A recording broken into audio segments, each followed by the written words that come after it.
Part 1. You will hear a woman phoning to ask about a summer cycling camp for her young son, who is called Charlie. First, you have some time to look at questions 1 to 5.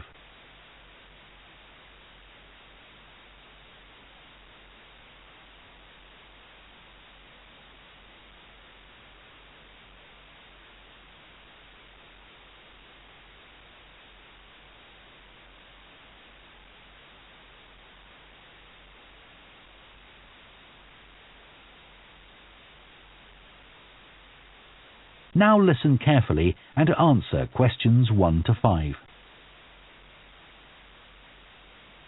Hello, Junior Cycle Camp. Jake speaking. Hi, I'm calling for some information about the cycle camp. I'm thinking of sending my son. Great. Well, it's held every weekday morning over the summer vacation, and we focus on basic cycling skills and safety.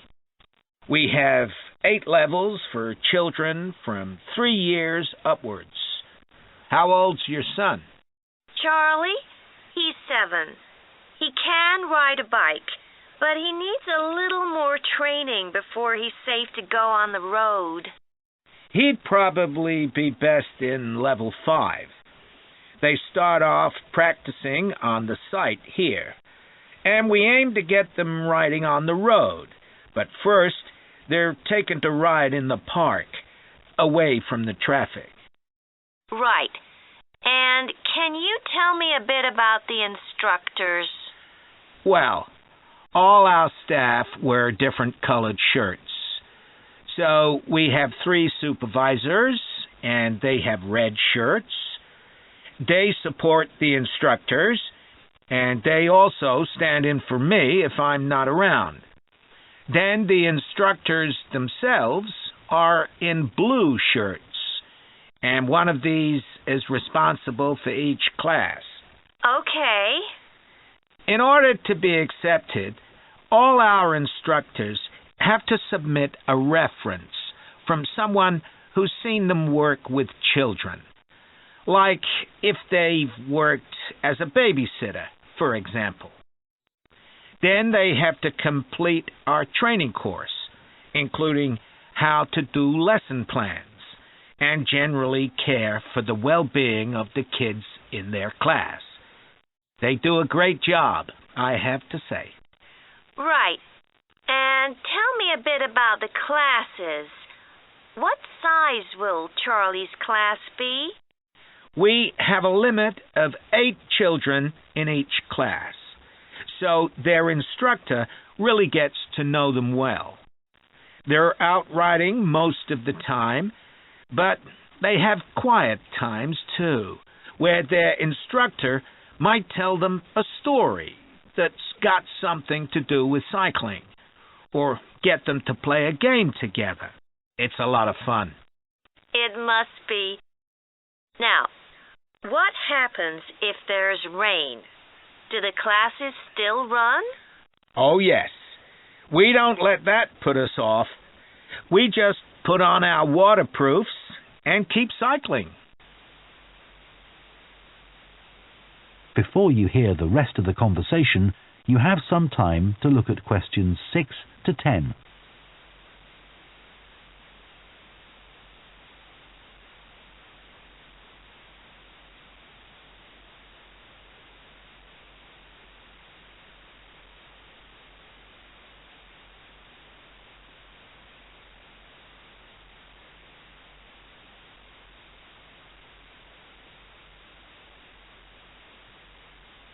Now listen and answer questions 6 to 10. And is there anything special Charlie should bring along with him? Well, maybe some spare clothes, especially if the weather's not so good. And a snack for break time? How about a drink? No, we'll provide that. And make sure he has shoes, not sandals. Sure. And just at present, Charlie has to take medication every few hours, so I'll make sure he has that. Absolutely. Just give us details of when he has to take it, and we'll make sure he does. Thanks. Now, there are a few things you should know about day 1 of the camp. The classes normally start at 9:30 every morning, but on day 1, you should aim to get Charlie here by 9:20. The finishing time will be 12:30 as usual. We need the additional time because there are a few extra things to do. The most important is that we have a very careful check to make sure that every child's helmet fits properly. If it doesn't fit, we'll try to adjust it, or we'll find him another one. But he must wear it all the time he's on the bike. Of course. Then, after that, all the instructors will be waiting to meet their classes, and they'll meet up in the tent. You can't miss it, and each instructor will take their class away and get started. Okay, well, that all sounds good. Now, can you tell me how much the camp costs a week? $199. We've managed to keep the price more or less the same as last year. It was $190 then. But the places are filling up quite quickly. Right. Okay, well, I'd like to book for the... That is the end of part 1. You now have half a minute to check your answers to part 1.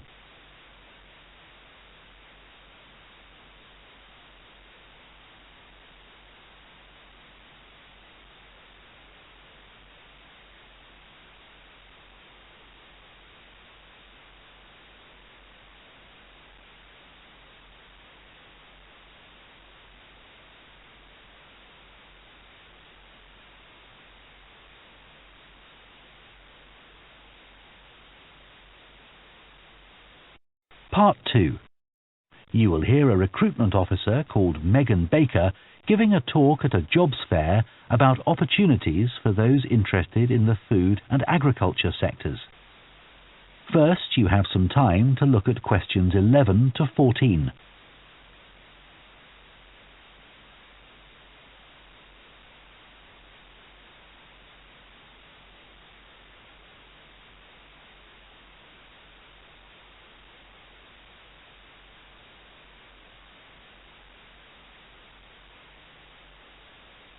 Now listen carefully and answer questions 11 to 14.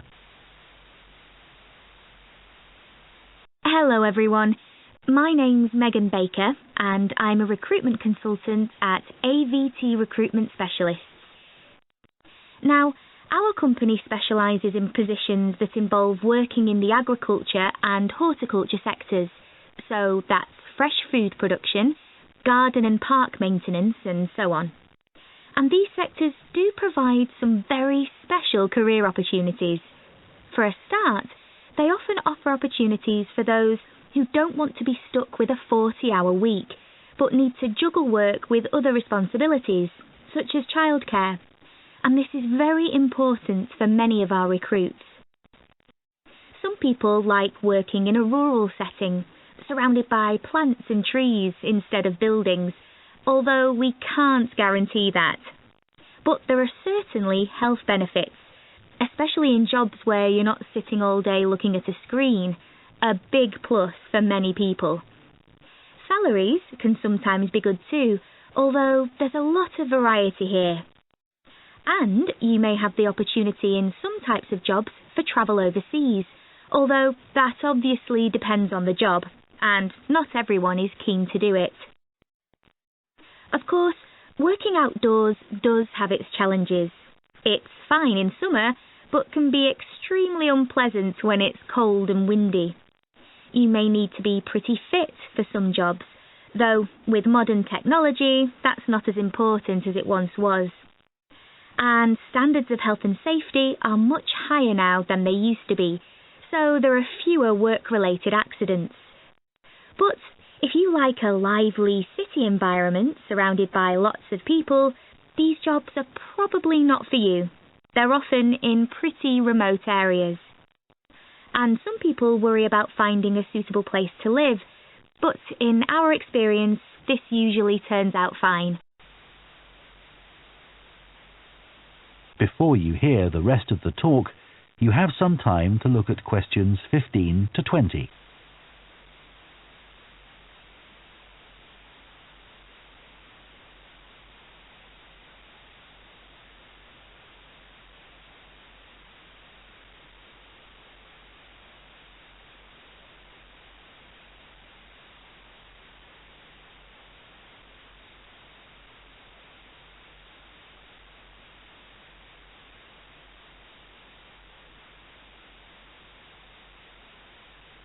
Now listen and answer questions 15 to 20.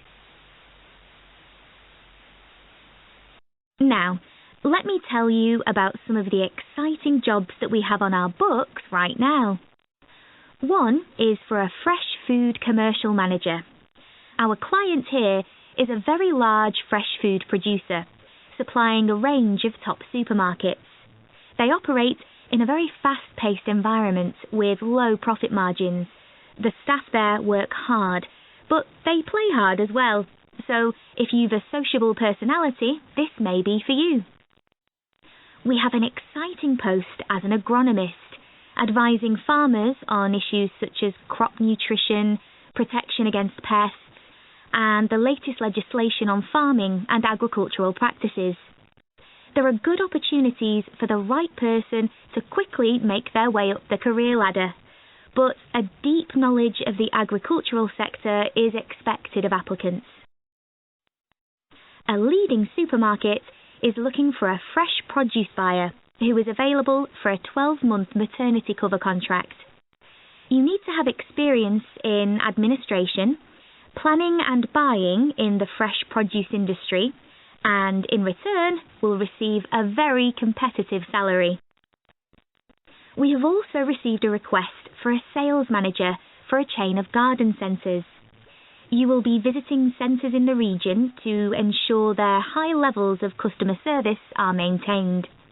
This post is only suitable for someone who is prepared to live in the region. There is also a vacancy for a tree technician to carry out tree cutting, forestry and conservation work. Candidates must have a clean driving licence and have training in safety procedures. A year's experience would be preferred, but the company might be prepared to consider someone who has just completed an appropriate training course. Finally, we have a position for a farm worker. This will involve a wide range of farm duties, including crop sowing and harvesting, machine maintenance, and animal care. Perks of the job include the possibility of renting a small cottage on the estate and the chance to earn a competitive salary. A driving licence and tractor driving experience are essential. That is the end of Part 2. You now have half a minute to check your answers to Part 2.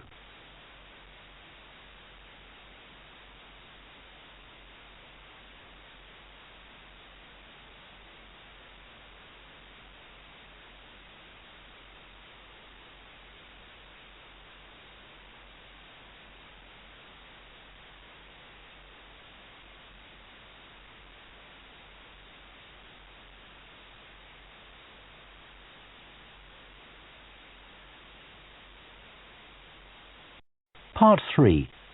You will hear two food science students called Adam and Rosie starting to plan their presentation on diet and obesity. First, you have some time to look at questions 21 to 24.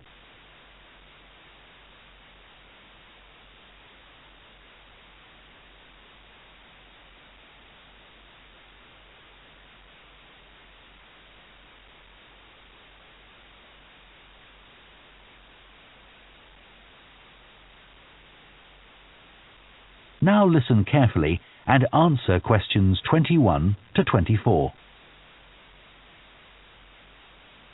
OK, Rosie, shall we try to get some ideas together for our presentation on diet and obesity? Sure. I can talk about the experiment I did to see if people can tell the difference between real sugar and artificial sweeteners. Where you gave people drinks with either sugar or artificial sweeteners, and they had to say which they thought it was? Yeah. It took me ages to decide exactly how I'd organise it, especially how I could make sure that people didn't know which drink I was giving them. It was hard to keep track of it all, especially as I had so many people doing it. I had to make sure I kept a proper record of what each person had had. So, could most people tell the difference? Yeah, I hadn't thought that they would be able to, but most people could. Then there's that experiment I did, measuring the fat content of nuts, to see if the nutritional information given on the packet was accurate. The one where you ground up the nuts and mixed them with a chemical to absorb the fat? Yes. My results were a bit problematic. The fat content for that type of nut seemed much lower than it said on the package. But I reckon the package information was right. I think I should probably have ground up the nuts more than I did. It's possible that the scales for weighing the fat weren't accurate enough too. I'd really like to try the experiment again sometime. Before you hear the rest of the discussion, you have some time to look at questions 25 to 30.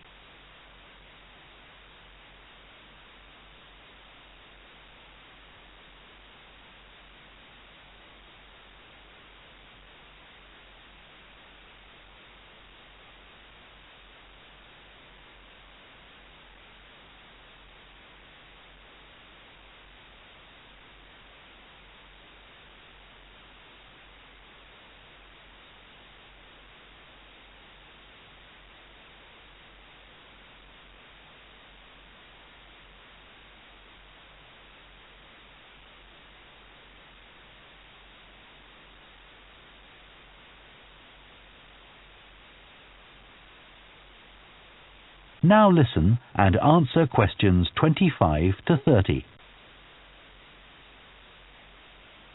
So, what can we say about helping people to lose weight? There's a lot we could say about what restaurants could do to reduce obesity. I read that the items at the start of a menu and the items at the end of a menu are much more likely to be chosen than the items in the middle. So, if you put the low-calorie items at the beginning and end of the menu, people will probably go for the food with fewer calories without even realising what they're doing. I think food manufacturers could do more to encourage healthy eating. How? Well, when manufacturers put calorie counts of a food on the label, they're sometimes really confusing, and I suspect they do it on purpose, because food that's high in calories tastes better, and so they'll sell more. Yeah, so if you look at the amount of calories in a pizza, they'll give you the calories per quarter pizza, and you think, oh, that's not too bad. But who's going to eat a quarter pizza? Exactly. I suppose another approach to this problem is to get people to exercise more. Right. In England, the current guidelines are for at least 30 minutes of brisk walking 5 days a week. Now, when you ask them, about 40% of men and 30% of women say they do this.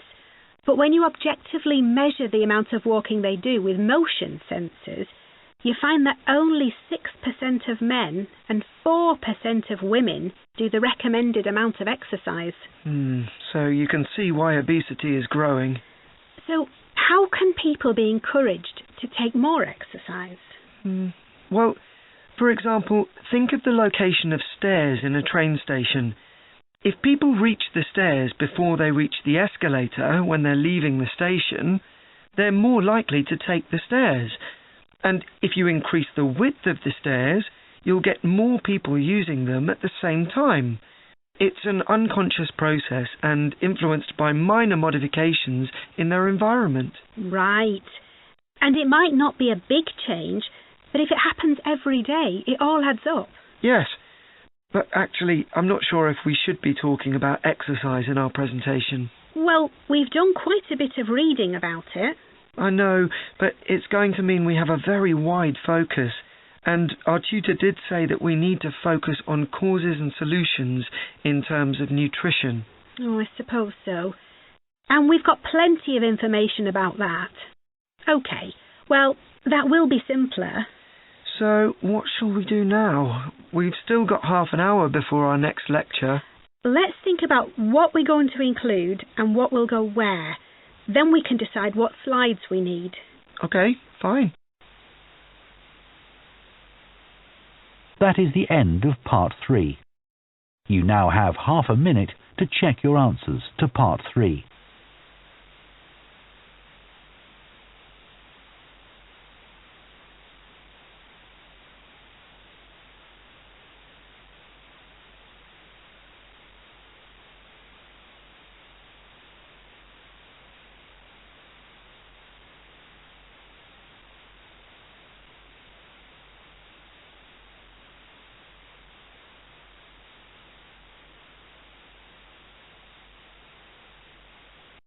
Part 4. You will hear a lecturer on a fashion design course introducing the subject of hand knitting, which involves making things like woolen jumpers and scarves. First, you have some time to look at questions 31 to 40.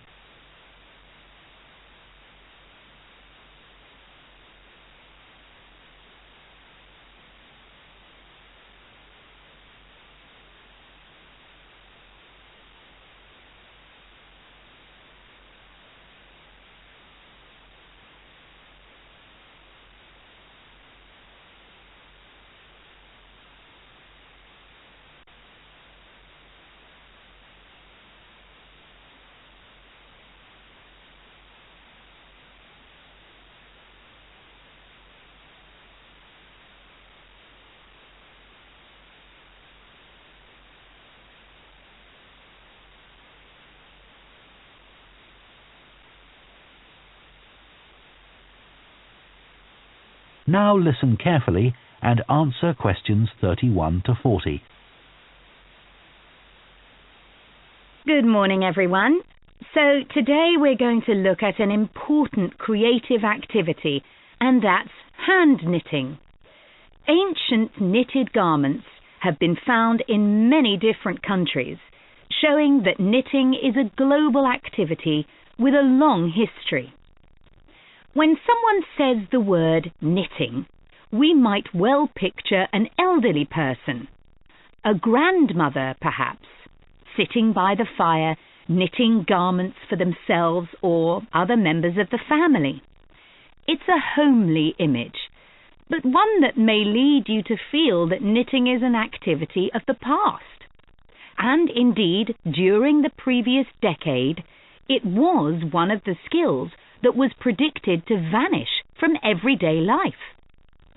For although humans have sewn and knitted their own clothing for a very long time, many of these craft-based skills went into decline when industrial machines took over, mainly because they were no longer passed down from one generation to another. However, that's all changing, and interest in knitting classes in many countries is actually rising, as more and more people are seeking formal instruction in the skill. With that trend, we're also seeing an increase in the sales figures for knitting equipment. So, why do people want to be taught to knit at a time when a machine can readily do the job for them? The answer is that knitting, as a handicraft, has numerous benefits for those doing it. Let's consider what some of these might be.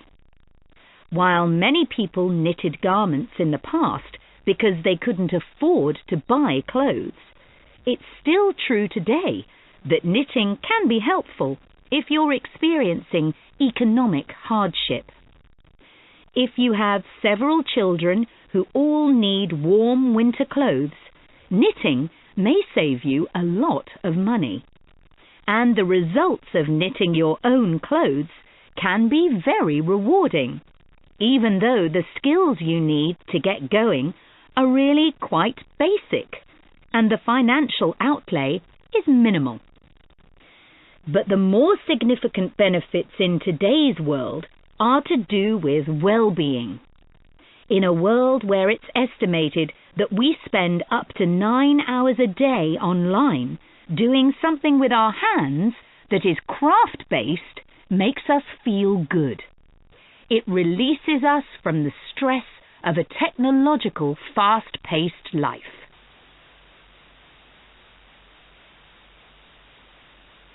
Now, let's look back a bit to early knitting activities. In fact, no one really knows when knitting first began, but archaeological remains have disclosed plenty of information for us to think about. One of the interesting things about knitting is that the earliest pieces of clothing that have been found suggest that most of the items produced were round rather than flat. Discoveries from the 3rd and 4th centuries in Egypt show that things like socks and gloves that were needed to keep hands and feet warm were knitted in one piece using 4 or 5 needles. That's very different from most knitting patterns today, which only require 2. What's more, the very first needles people used were hand-carved out of wood and other natural materials, like bone, whereas today's needles are largely made of steel or plastic and make that characteristic clicking sound when someone's using them. Ancient people knitted using yarns made from linen, hemp, cotton and wool, and these were often very rough on the skin. The spinning wheel, which allowed people to make finer yarns and produce much greater quantities of them, led to the dominance of wool in the knitting industry, often favoured for its warmth. Another interesting fact about knitting is that because it was practiced in so many parts of the world for so many purposes, regional differences in style developed. This visual identity has allowed researchers to match bits of knitted clothing that have been unearthed over time to the region from which the wearer came, or the job that he or she did. As I've mentioned, knitting offered people from poor communities a way of making extra money while doing other tasks. For many centuries, it seems, men, women and children took every opportunity to knit, for example, while watching over sheep, walking to market, or riding in boats. So, let's move on. That is the end of Part 4. You now have 1 minute to check your answers to Part 4.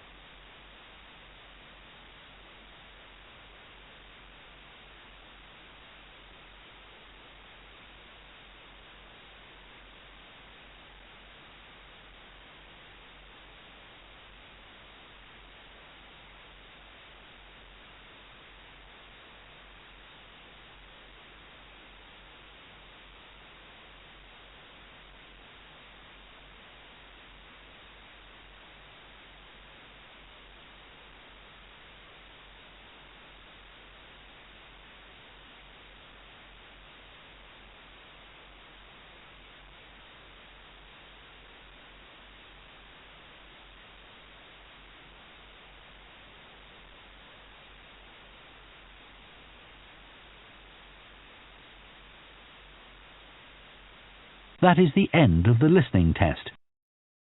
In the IELTS test, you would now have 10 minutes to transfer your answers to the answer sheet.